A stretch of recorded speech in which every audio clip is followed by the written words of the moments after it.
მოგესალმებით, მე ვარ ნინო თოტუა. დღეს შემოგთავაზებთ გემრიელი უკრაინული წითელი ბორშის რეცეპტს და საიდუმლოს თუ როგორ უნდა იყოს ეს ბორში წითელი. რეალურად რამდენი დიასახლისცარი იმდენი რეცეპტი არსებობს და ბუნებრივია ყველა სხვადასხვანაირად აკეთებს. მე არავინ არ მყავს უკრაინელი და თავს ვერ დავდებ რომ აი ნამდვილად ზუსტად ვაკეთებ, თუმცა უკრაინული რეცეპტია, უკრაინული დიასახლისის, რომელიც ამბობს, რომ ეს არის უკრაინული ბორშის რეცეპტი. თავისი სიწითლით საიდუმლოთ იმას ასე დარჩით ჩემთან მოვამზადოთ გემრიელი ბორში.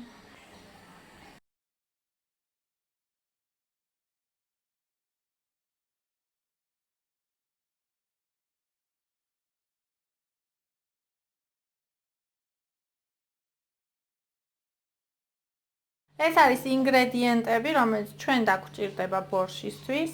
ხორცი, ძროხის ხორცი ძვლიანი, ხახვი, სტაფილო, ჭარხალი, კომბოსტო, ლობიო და კარტოფილი.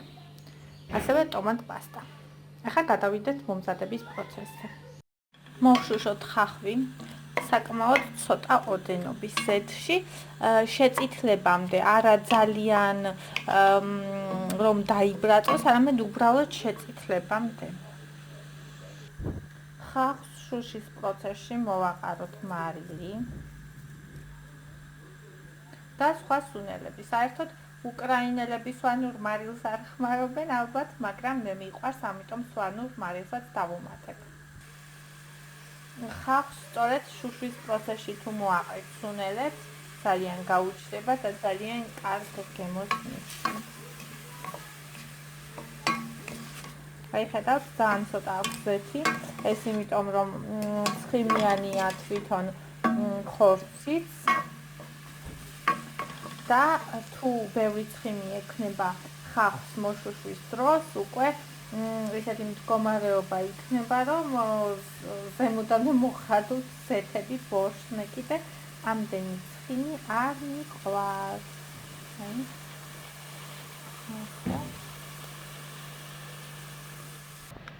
როგორც კი ხახვი ოდნავ შეწითლდება, მაშინვე დავამატებ სტაფილოს. სტაფილო არის გახეხილი წვრილ სახეხზე და ვშუშავთ ერთად.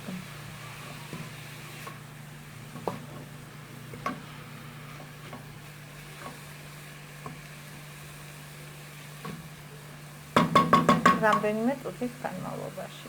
შეგიძლიათ კიდევ დაამატოთ სანელებლები. მე მაგალითად კიდევ ვაპირებ დავამატო სვანური მარილი. ასევე თუ მწარეს მოყვარული ხართ, შეგიძლიათ დაამატოთ წითელი წიწაკა. ეს არის ჩემი ბურსი, რომელიც ხმაურობს და მეზობლებს ასე ეკონტაქტებს. სტაფილო მზად არის, სტაფილო და ხახვი. ეხლა აქ რა ხდება? აქ იხარშება ხორცი, ძროხის და ლობიო. ლობიო ცოტა უფრო ადრე ჩავყარე, ცოტა მოგვიანებით დავამატე ხორცი და მთლიანი ჩვენი მშვენიერი ჭარხალი. ასე გამოიყოფა ეს ყველაფერი ჯერჯერობით. აი ასე იხარშება ჩვენი მშვენიერი. საერთოდ ორნაირ ხორცს უკეთებენ ხოლმე, ქათამს და ძროხას. ოღონდ შეიძლება, მაგრამ მე რადგან რაც მქონდა, მხოლოდ გადავწყვეტე იმითი გამეკეთებინა. სადაა ჩვენი ჭარხალია, ჭარხალი. ვინაიდან და რადგანაც ჩემი ოჯახის წევრებს არ უყვართ, როცა ძროხის ხორცი სულ ოდნავ მაინც მაგარია, ამიტომ მე ვხარშავ მას დიდხანს. თითქმის უკვე მზად არის ხორცი და ლობიო, აი ამ დროს უკვე ჩავამატეთ ჩვენი კარტოფილები და ჩვენი მზა სტაფილო. ეხლა კიდევ უნდა იდუღოს, სანამ მოიხარშება ეს გემრიელობა. ამასობაში ჩვენ ამოვიღეთ ჭარხალი, რომელიც უკვე მოიხარშა და ვაციებთ. როცა ცოტა გაცივდება ჩვენი გემრიელი ჭარხალი, მერე გავთლით, არა, გავხეხავთ მასაც, გავხეხავთ იმ მშვენიერ სახეხზე, რომელზეც გავხეხეთ სტაფილო და მე ვხეხავ წვრილ სახეხზე ორივეს. და შემდეგ მოვამზადებთ მისგან წითელი ბორშის საიდუმლო ინგრედიენტს, მას ასე დამელოდეთ. ტადამ!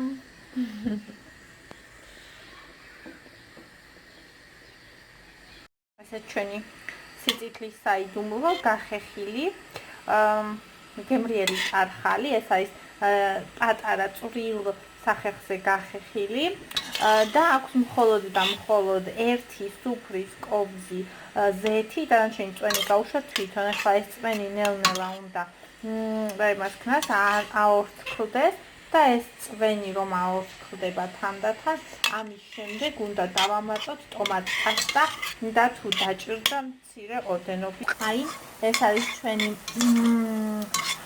ჭარხალი, რომელსაც უკვე დააშვა თავის წვენი და ახლა უნდა დავამატოთ ტომატ პასტა.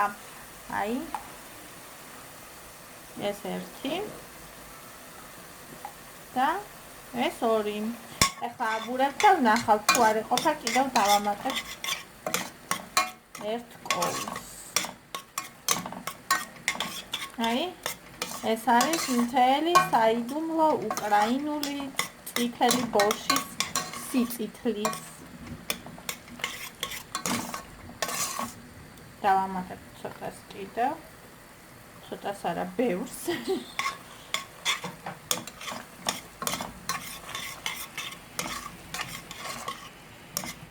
კარგად უნდა ამოურიოთ, რომ ერთგვაროვანი გახდეს და ტომატი გაერთიანდეს ჭარხალთან. აი, ასეთი მასად რომ იქცეს. შემდეგ ეს უნდა ჩაუშვათ თითქმის უკვე მზა ბორში.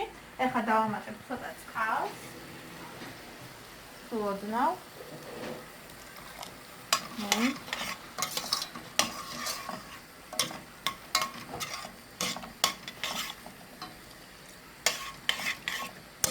აი, როგორ გამოვიდიოდა წითელი. ისევ კარგად მოურევ. ყველგან თანაბრად გადანაწილდეს. აი, კომბოსტოთა თითქმის უკვე არის მოხარშული. მაშინ უნდა ჩაამატოთ ეს გემრიელობა. აი, ასე. ახლა უნდა დავამატოთ გამზადდა თითქმის კომბოსტო და ახლა უნდა დავამატოთ ტომატ პასტა თითო კოვზობით. აი, ასე. ტომატ პასტა და ჩვენი ჭარხალი და ამოვურიოთ.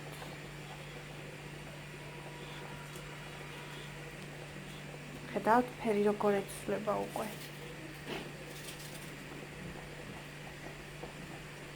თუ ხორცი იქნება ძვლიანი, არ იდარდოთ, რომ მოიხარშება, მე ძალიან მარტივად ეცლება ძვალს ხორცი. ჩამოუსვამთ ჩანგალს და ჩამოდის ეგრევე. მე ასე მოვაშორე ხორცებს, ძვლები, უბრალოდ ძვლებს ხორცები. ხო და აბა შეხედეთ როგორია ჩვენი ბორში და. ჯერ კიდე გვაქვს ჩვენი გემრიელი ფერის საიდუმლო. ჩემი ძაღლები აქ გაძრწიან და ელოდებიან ხორციან ბორშს. არ მყავს მე მშრალ კვებაზე, იმიტომ რომ როცა მშრალ კვებაზე იყო ყური ასტკივდა, ანუ დაუსისხლიან და მოძრა ბეწვი და მოკლედ ეთყობა რაღაც ვიტამინებს ვერ იღებდა საკმარისი ოდენობით. ამიტომ გადავიყვანეთ ჩვენებურ კვებაზე. რასაც ვჭამთ ჩვენ, ვაჭმოთ იმასაც. თუ ჩვენ ვჭამთ ისეთ რამეს, რომ ეგ არ ჭამს, მაშინ ყიყლიკოს ვაჭმევთ. კონდა სახში მეუბნებიან ერთ დილასაც ჩვენი ძაღლები დაიყივლებენო. ჯერ არ ყივიან. ხო და აი ასე. ტირის დგას და ტირის. აი.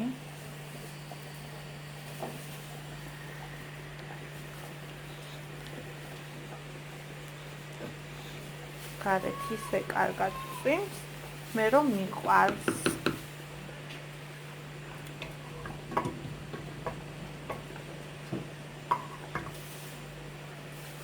და ბოლოს გვითავდება უკვე ჩვენი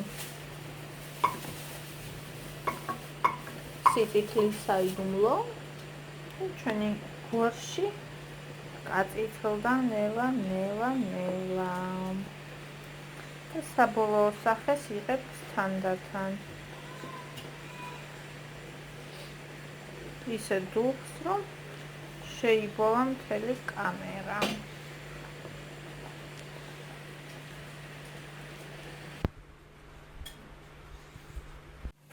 აი, ჩვენი ბორშიც გამზადდა.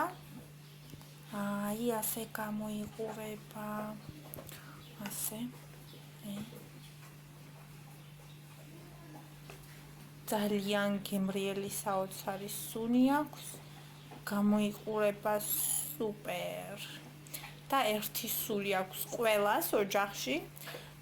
ბავშვიან, დიდიან, პატარიან, ძაღლიანად რომ გასინჯოს ეს გემრიელობა. მწვანილი არ დავამატე, იმიტომ რომ მწვანილს ყოველთვის ვუკეთებ ცალკე. ანუ ვისაც უნდა მწვანილი, იმატებს მწვანილს. ვისაც არ უნდა, არ იმატებს, იმიტომ რომ ეს როგორც ხედავთ არის საკმაოდ დიდ ქვაფში და აქ რომ მწვანილი ჩავამატო, მერე ის მწვანილი შიგ ბანძდება, ასე ვთქვათ. და აღარ მომწონს ხოლმე მერე როგორიც ხდება. ამიტომ მირჩევნია ყოველ ჯერზე ცოცხალი დავამატოთ ცოტა და გემრიელად. თუ მოგეწონათ რეცეპტი, დალაიქეთ, გამოიწერეთ გვერდი, სხვა რეცეპტებსაც შემოგთავაზებთ თანდათან. და შეგიძლიათ მითხრათ რისი რეცეპტები გაინტერესებთ. გავითვალისწინებ აუცილებლად. ახლა უნდა წავიდებ ჭამომშია ძალიან. ხო, აი ასე. აი, ასეთია ჩემი ბორში. ასეთი გამოვიდა საბოლოოდ. აი, ძალიან გემრიელი. ვაპირებ რომ მაიონეზი დავამატო, რადგან არაჟანი არ მაქვს და ვნახოთ როგორი იქნება მაიონეზით. აბა, ნახოთ როგორი იქნება მაიონეზით. გაგიზიარებთ აუცილებლად შთაბეჭდილებას. კონი უნდა ავურიოთ კარგად.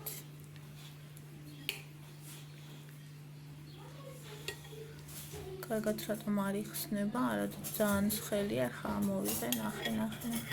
დაამახინჯა მთელი ფონი. ფერი შეეცვალა, შეფერილობა. ნახოთ აბა.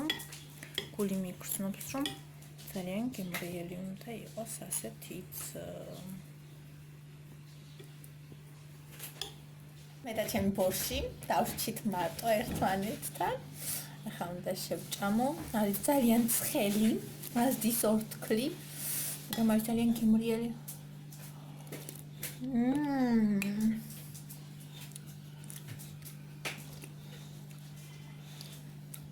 არ ვიცი, უზომოდ გემრიელი, ამას არც არ მიყვარს. ეს სუპი ბორში და ეს რაღაცები ძალიან არ მიყვარს. ბავშვობაში საერთოდ არ ვჭამდი ამას, არ ვიცი დღეს რატომ მომინდა, მაგრამ ძალიან მომინდა და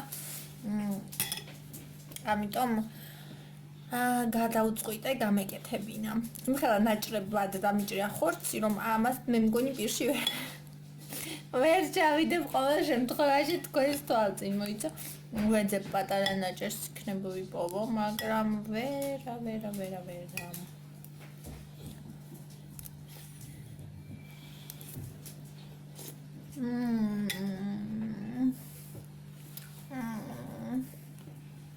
ეს არის რაღაც სუპერ გემრიელი, აი არ ვიცი მართლა, ვისაც ჩემსავით არ გიყვარდა და არაფასებდით ბორში, იცოდეთ რომ ძალიან ცდებოდით.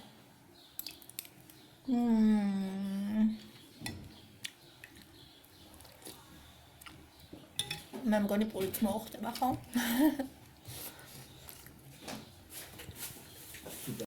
და ანუ ეს იყო, არ ვიცი, საოცრება. ხო, პირველად გავაკეთე უკრაინული ბორში თქვენთან ერთად, იმიტომ რომ როგორც უკვე გითხარით, მე არ მიყვარს ეს წვნიანი საჭმელები და მით უმეტეს ბავშვობაში რომ მქონდა ნაჭამი ბორში, რაც ქართველები ეძახიან ბორშს, ანუ უხორცო ვარიანტი, ნახევრად უმი. კარტოფილებიც კი არა და კომბოსტოთი რაღაც აი ძალიან მძაფრი ჭარხლის და ძალიან მძაფრი კომბოსტოს გემოთი, ანუ ვერ ვიტანდი. ანუ დღემდე მე ბორს ვერ ვიტანდი. არ ვიცი რატომ მომინდა, რამ წამომიარა, მაგრამ ძალიან მომინდა. გავაკეთე და არ მინდანე, ჩემმა ქმარმა თქვა, რომ ესეთი გემრიელი საჭმელი მე მგონი საერთოდ არ მიჭამიაო და ეს თქვა ადამიანმა, რომელიც არის ხინკლის ფანი, შაურმის ფანი. და საცივის და ასეთი გემრიელობების ფანი. მოგარეთ მე და ჩემი ოჯახი ქეთ სიხრით უკრაინელების წინაშე რომ ესეთი გემრიელი კერძი მოიფიქრეს. სიმართლე ვთქვა მეშინოდა რომ საერთოდ არ შეჭამნე, იმიტომ რომ ჩემი ოჯახიც დიდად არ გამოირჩევა წვნიანების სიყვარულით, როგორც მე. და ანუ მეშინოდა რომ საერთოდ არ შეჭამდნენ და დარჩებოდათ ძაღლებს, მაგრამ ძალიან გემრიელია ხო მართლა. აი მე შევჭამო გავათავე ჩემი პორცია და ჩემი ძაღლები ჯერ მშიერებიან, ესეთი ეგოისტი პატრონი ვარ, ჯერ საკუთარ მოთხოვნილებებს ვიკმაყოფილებ და მარტო ამის მერე ვაჭმევ ჩემს საყვარელ არსებებს. ახლა კარგად ვაჭმე, მე მგონი ამას ერთ პორციას რო შეჭამ 2 დღე აღარ მოგშივდება, იმიტომ რომ ძალიან ბევრი საკვები ნივთიერებით არის გაჯერებული. არ ვიცი, თქმის ყველანაირი ბოსტნეული შედის და ასე ხორცი პლუს მაიონეზიც რო ემატება ხო, საერთოდ მაიონეზით არ მეგონა თუ მომეწონებოდა გავტესტე, იმიტომ რომ არ მქონდა ნაჭამი, არაჟანი უფრო მიყვარს, მე საერთოდ მაიონეზი ისედაც არ მიყვარს დიდად და მეგონა ვაფშე არ მომეწონებოდა, მაგრამ ძალიან შევცდი. ასე რომ ჩემო ძვირფასებო, თუ ფიქრობთ რომ რამე საჭმელი არ მოგწონთ, რეალურად გაარკვიეთ, როგორი ვარიანტი გაქვთ ნაჭამი, ჭეშმარიტი ორიგინალი ვარიანტი გაქვთ ნაჭამი, თუ ისეთ პონჩი გაკეთებული და გადაამოწმეთ, გასინჯეთ, ანუ რეალურად რაც უფრო მეც გასინჯავთ, რაც უფრო მეც ჯერ გასინჯავთ, მით უფრო დავაფეროვანი იქნება თქვენი გემოვნება. ხო, და ანუ მე ვიყავი ადრე ადამიანი, რომელიც არ სინჯავდა ბევრ რაღაცებს და ჭამდი, ვყიდულობდი დაჟე კევსაც კი იმას, რომელიც უკვე ვიცი, რომ კარგია, რომელიც უკვე ვიცი, რომ მომწონს მიყვარს, იმიტომ რომ მე შინობდა იმედი გაცრუების. თუმცა ერთ დღეს მივხვდი, რომ ეს განაპირობებდა იმას, რომ მე რეალურად ვერ ვიღებდი სიამოვნებას რაღაცა ახლით და ანუ ძალიან მოსაწყენად და ერთფეროვნად მიმდინარეობდა ჩემი კვებითი ქცევა. ამიტომ ერთ დღესაც გადავწყვიტე გამემრავალფეროვნებინა ეს ყველაფერი და დავიწყე ახალ-ახალი საჭმელის გასინჯვა. და რეალურად ამ ექსპერიმენტმა ნამდვილად გაამართლა. მოკლედ ძალიან გემრიელად გეახელეთ, თუ მოგეწონათ რეცეპტი, გააკეთეთ, სადეთ, ნამდვილად აინან ცხვირი როგორ გამიწითლა, ცხელსაჭმელს რო ჭამხობ, ცხვირი მიწითლა. მინდოდა რომ დამეყოლებინა ეს მაფინი, რომელიც მარტო ხელაღა დარჩა, იმიტომ რომ ყველა მისი დაძმები ჩემმა ქმარშვილმა უკვე ეკაისონი აქ მიირთვა, მაგრამ ეხლა რომ მომკლა, იარაღის მუქარითაც კი არაფერი შეჭმა არ შემდა იმხელა მათლაფა ბორში ვჭამე, საღამოს კიდე რომ მომშივდება, მერე დავტკბები ამ გემრიელობით. რატომღაც ეს მომეწონა. ხო და აი ასე მოკლედ, ეხლა წავალ ჩემს ძაღლებს ვაჭმევ, თორე უკვე კედლების ხრნა დაიწყეს.